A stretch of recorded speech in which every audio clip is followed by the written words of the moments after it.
Nuestro Señor Jesús. La primera vez que les dijo a sus discípulos que Él era el Cristo. ¿Cuándo fue? Fue cuando el Señor preguntó, ¿quién dice la gente que soy yo?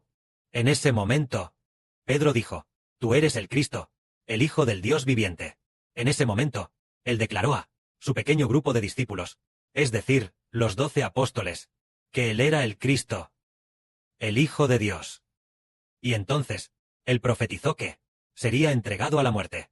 En este tiempo, después de un tiempo, se llevó a 3 apóstoles, y subió a un monte alto, donde se transfiguró. Después de bajar del monte, sanó a un epiléptico. Y después de sanarlo, volvió a profetizar que sería entregado a la muerte. Esto fue después de su transfiguración, cuando Dios habló. Entonces, los discípulos comprendieron que Él realmente era el Señor. Y entonces, Él les dijo, hagan que estas palabras penetren en sus oídos. El Hijo del Hombre será entregado en manos de hombres pecadores. Lo matarán, pero después de ser muerto, resucitará al tercer día. Esta fue la segunda vez que el Señor Jesucristo profetizó su propia muerte. Pero en ese momento los discípulos no entendían qué significaba esto. Esta fue la segunda vez del Señor.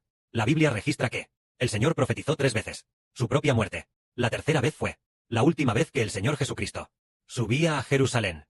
Él les dijo a sus discípulos, miren, ahora el Hijo del Hombre sube a Jerusalén, y será entregado, y se burlarán de él y lo azotarán, y lo crucificarán, y al tercer día resucitará. Pero los discípulos no lograban comprender, porque el Señor, en total, había profetizado 3 veces su propia muerte. En ese momento, estas palabras les estaban ocultas. Los discípulos pensaban erróneamente que el Hijo de Dios, el Señor Cristo, al venir al mundo, venía a guiar a las personas de regreso a Dios, y que no moriría. Pensaban así por error. Pero el Señor debía ser entregado a la muerte, resucitar y sentarse a la diestra de Dios, hasta que enviara el Espíritu Santo a sus discípulos, y así, sentado a la diestra del trono de Dios, pastorear a todos los hijos que creen en el Señor. El hecho de que el Señor fuera entregado a la muerte es el núcleo de su venida al mundo. Debía ser crucificado, para que los pecados de los hombres pudieran ser perdonados. En ese momento, el Señor llegó, junto con sus discípulos, a Capernaum. En ese momento, alguien le preguntó al Señor, o más bien, le dijeron a los discípulos del Señor, ¿su maestro no paga el impuesto del templo? Pedro dijo, sí, lo paga. Y entonces, Pedro se acercó al Señor. Y el Señor le preguntó, Pedro, ¿qué te parece? ¿Los reyes de la tierra, de quienes cobran los tributos, o los impuestos, de sus hijos, o de los extraños? Pedro dijo, de los extraños. El Señor le dijo, por tanto, como hijo, yo no tengo que pagar el impuesto del templo. Sin embargo, para evitar ofenderlos, ve al mar a pescar. Ve a pescar al mar. Toma el primer pez que saques. Ábrele la boca, y encontrarás una moneda de plata. Toma esa moneda, y dásela por mi impuesto y el tuyo. Así que Pedro fue a pescar. Y de hecho pescó algunos peces. Y entonces, al primer pez, le abrió la boca, y realmente encontró una moneda de plata. Pensamos, vaya, porque dijo el Señor que el primer pez que pescara ¿tendría una moneda de plata? Al decirlo así, Pedro fue e hizo eso, y realmente obtuvo la moneda. De esta manera, se fortaleció la fe de Pedro. Es maravilloso que todo lo que hace el Señor, cada cosa, incluso este asunto de pagar impuestos, también fortaleció la fe de Pedro en el Señor. Cuando Pedro fue a pescar, y luego, tomando el primer pez, le abrió la boca, entonces, al obtener de la boca del pez una moneda de plata, Pedro pensó, este que me mandó a pescar, este, verdaderamente es el Señor, verdaderamente es el Hijo de Dios. Hace unos días, acabo de estar con él, en un monte alto. Cuando se transfiguró, escuchamos la voz de Dios hablando. Este es el Hijo de Dios, el Señor Cristo. De esta manera, se fortaleció la fe de Pedro. Tampoco hemos oído nunca de nadie que fuera a pescar y dijera, toma un pez, ábrele la boca, y obtendrás una moneda. Solo lo que dice el Señor Jesucristo se cumple. demostrando que Él es nuestro Señor. En ese momento, unos discípulos se acercaron al Señor y le preguntaron, en el reino de los cielos, ¿quién es el mayor? De nosotros, los 12 apóstoles, ¿quién es el mayor? El Señor sabía que estaban discutiendo sobre quién era el mayor. Entonces, el Señor respondió así, de cierto os digo, que si no os volvéis y os humilláis, como niños, no entraréis en el reino de los cielos. Os digo, que entre vosotros, el que esté dispuesto a ser el menor, dispuesto a ser el servidor de todos, ese, en el reino de los cielos, será el mayor. El Señor ordenó, el que quiera ser servidor de todos, es el más grande. Entonces, ¿qué es? ¿Un siervo de todos? Es servir a los hermanos y hermanas. Entonces, él en el reino de los cielos, será grande, servir a los hermanos y hermanas, y también hacer que ellos, debido a nuestro servicio, sirvan mejor a Dios. O bien, gracias a nuestro servicio, lleguen a conocer al Padre Celestial y al Señor. Entonces, aquellos que hacen esta obra, en el reino de los cielos, son grandes. Quien sirve de corazón a todos los hermanos y hermanas. Quien de corazón se hace, el siervo de los hermanos y hermanas. Quien de corazón se hace, el esclavo de los hermanos y hermanas, es grande en el reino de los cielos. Precisamente por eso, en la nación de Israel había 2 siervas, ja, 2 siervas, que debían servir a los hermanos y hermanas. Entonces, deseando servir de buena gana, y así, sirviendo con alegría, el Padre Celestial hace que estas hermanas sean las más grandes. Esto es maravilloso. El que es grande en el reino de los cielos, resulta que es quien sirve de corazón a los hermanos y hermanas. La Biblia también dice a menudo, el siervo de Dios. Si alguien es llamado un siervo de Dios, esta persona debe servir a los hermanos y hermanas, debe, por la voluntad de Dios, servir a los hermanos y hermanas, para que los hermanos y hermanas se vuelvan a Dios. Una persona así es la que, en el reino de los cielos, es grande. En ese momento, el Señor volvió a llamar a un discípulo, a un niño para que viniera, trajo a un niño, lo guió, y después, lo tomó en sus brazos. Y les dijo a los discípulos, cualquiera que en mi nombre reciba a un niño como este, a mí me recibe, y cualquiera que me reciba a mí, no me recibe a mí, sino a aquel que me envió. Entonces, este niño dice, en mi nombre, recibir a un niño como este. Entonces, ¿este niño ama al Señor? Sí, ama al Señor. Esto significa que, si recibimos a alguien que ama y cree en el Señor, es lo mismo que recibir al Señor. ¿Este niño es humilde? Tal vez él solo tiene 1 o 2 años, 2 o 3 años, pero ama al Señor, y está dispuesto a que el Señor lo abrace, y le agrada mucho el Señor. Entonces, sí, estamos dispuestos a recibir a un creyente, a alguien que ama al Señor, o a recibir a alguien muy humilde, que cree en el Señor, es equivalente a recibir al Señor. Para el Señor, aquellos que creen en Él son valiosos. Los que creen en el Señor Jesucristo son valiosos. Entonces, si vamos a recibir a aquellos que creen en el Señor Jesucristo, entonces nosotros en el reino de los cielos seremos los más grandes.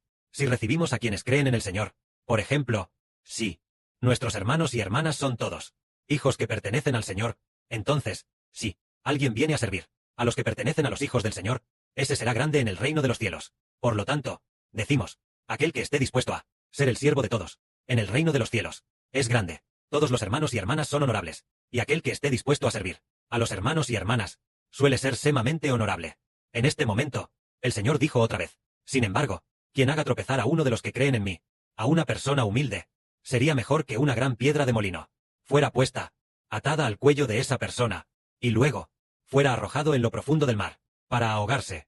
Aquí, la palabra tropezar, esta palabra, ¿qué significa? Antes, el hermano Heber tampoco lo entendía, diciendo, que tropiece el que cree en el Señor.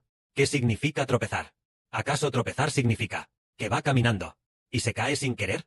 Más adelante, lo entendió. Ah, el significado de tropezar es hacer que la gente se aleje del Señor. Si una persona que cree en el Señor, si por nuestra culpa hacemos que esa persona se aleje del Señor, ay de esa persona. Aquel que hace que la gente se aleje del Señor tendrá un ay. Es decir, no debemos hacer cosas que hagan tropezar a otros. Es decir, sí, él ya cree en el Señor, y él ya ama al Señor. Nosotros debemos alegrarnos y regocijarnos. No sea que, porque cree en el Señor, y por nuestra culpa, él se aleje del Señor.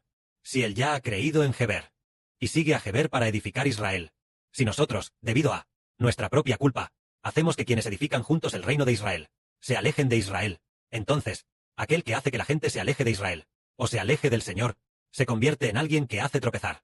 Y para el que hace tropezar, habrá un ay, porque hay un ay. El Señor dijo, que aten una gran piedra de molino a su cuello, y lo hundan en el mar. Sería mejor que se ahogara. Por lo tanto, lo esencial de todo lo que hacemos es no hacer que la gente, no hacer que se alejen del Señor, no hacer que se alejen de Geber. En nuestras palabras, debemos tener bondad y misericordia. Al hacerlo así, agradaremos al Señor Jesucristo, nuestro Padre. El Señor Jesús se complacerá. El Señor dijo, ¡ay del mundo! Porque este mundo está lleno de las cosas que hacen tropezar. Esas cosas que hacen tropezar son inevitables. Pero aquel por quien viene el tropiezo, ¡ay de él! Es decir, el Señor dice, ¡ay del mundo! ¿Qué significa esto? Aquí dice, ¡ay de este mundo! Porque este mundo está lleno de cosas que hacen tropezar. ¿Qué significa esto? En cuanto a la gente de la época del Señor Cristo, ¡ay de ellos! Es decir, porque la gente de aquella época, había muchos fariseos que hacían que la gente se alejara del Señor Jesús, haciéndolos tropezar, haciendo que no creyeran en el Señor. ¿Y cómo? Los fariseos, todos decían, Jesús no es el Mesías. Jesús, él es de Galilea. El Mesías Cristo proviene de Belén, la tierra natal de David. Tal como dice la Escritura, él no es el Cristo. Así que, aquel que habla de esta manera, ¡ay de él! Hace tropezar a la gente, queriendo que se alejen del Señor. Entonces, cuando el Señor se siente en su trono de gloria, el Señor Jesucristo va a condenarlo y a destruir a aquellos que hacen que la gente se aleje del Señor. Por ejemplo, el Señor dijo, ¡ay de este mundo! Porque este mundo está lleno de cosas que hacen tropezar, lleno de tropiezos. Es decir, la gente de la época del Señor Cristo. Había muchos que decían, no creáis en Jesús. Él no es el Cristo. Al Cristo lo conocemos. Cuando venga el Cristo, no sabremos de dónde viene. Pero este Jesús, él es de Galilea. Viene de Nazaret. Él no es el Cristo. Vosotros, que no conocéis la ley de Dios, las escrituras de Dios dicen, el Cristo vendrá de Belén, tal como el profeta Miqueas dijo. Y tú, Belén de Efrata, de ti me saldrá el Cristo. Los judíos hacían esto constantemente, alejando a la gente del Señor. Por eso el Señor dijo, ¡ay del mundo! Que es hacer que la gente se aleje del Señor. Antes, hubo una mujer que realmente tuvo un ay sobre ella. Esa mujer, ella no le creía a Geber, y también hacía que otros no creyeran. Así que esta mujer tiene un ay sobre ella. ¿Por causa de quién? El ay, por causa de Geber. Ella tiene un ay sobre ella. En el futuro, cuando el hermano Geber se siente en el trono de gloria, condenará a esa persona. Esa persona, ¿cómo se llamaba? Lo he olvidado. No firme, sino que sabía cantar, aquella que cantaba muy bonito. Dian Dian Jian. Sí, ella solo quería hacer tropezar a la gente, que hace que la gente se aleje del Señor. Y entonces, el Espíritu del Padre permitió que el hermano Geber viera. Cuando el hermano Geber la juzgaba, le dijo esto. En aquellos días, hablé la verdad como un loco. ¿Por qué no creíste? El hermano Geber, con palabras de ira, la juzgó. Es decir, el Espíritu Santo permitió que el hermano Geber viera de antemano el día en que el hermano Geber juzgaría a Dian Dian Jian, diciendo, es decir, en el futuro, diciendo en el día del juicio, en aquellos días, hablé la verdad como un loco. ¿Por qué no creíste? Por lo tanto, esa persona, en el futuro será juzgada por el hermano Geber. ¿Por causa de quién tendrá ayes? Por causa del hermano Geber. Ella tendrá ayes, porque ella hizo que la gente abandonara al hermano Geber. También hay otra persona, cuyo nombre es Fang Zhou. Ella constantemente quería hacer que la gente se aleje del hermano Geber. Al principio, quería que nuestra hermana Zawan se alejara del hermano Geber, pero el Señor le dijo de antemano a la hermana Zawan, debe ser la mano derecha de Geber. La hermana Zawan entendió, y preferiría morir antes que irse. Y entonces, en cierta ocasión el año pasado, ella seguía enviando todo tipo de vídeos a la hermana Zawan, intentando que la hermana Zawan se alejara de Geber. Entonces la hermana Zawan también se debilitó durante medio día. Así que, esta Fang Zhou seguramente tendrá ayes en el futuro. ¿Por qué? Ella quería hacer tropezar a la gente. Por supuesto, nuestra hermana, la hermana Zawan, se mantuvo firme. Pero en el futuro, el hermano Geber juzgará a aquellos que quieren hacer tropezar a otros, tal como dijo el Señor. Aquel que hace tropezar a la gente, ay de él. Hacer tropezar significa que usan ciertas palabras, o de cierta manera, hacen que la gente se aleje del Señor. aquellos que se alejan del hermano Heber, esos son los que hacen tropezar a otros. Entonces, alejarse del hermano Heber, y alejarse del Señor, seguramente lleva a la perdición. Y aquellos que hacen que otros se alejen, seguidamente, recibirán un castigo más severo. Que la gloria sea para el Padre y el Señor. Amén.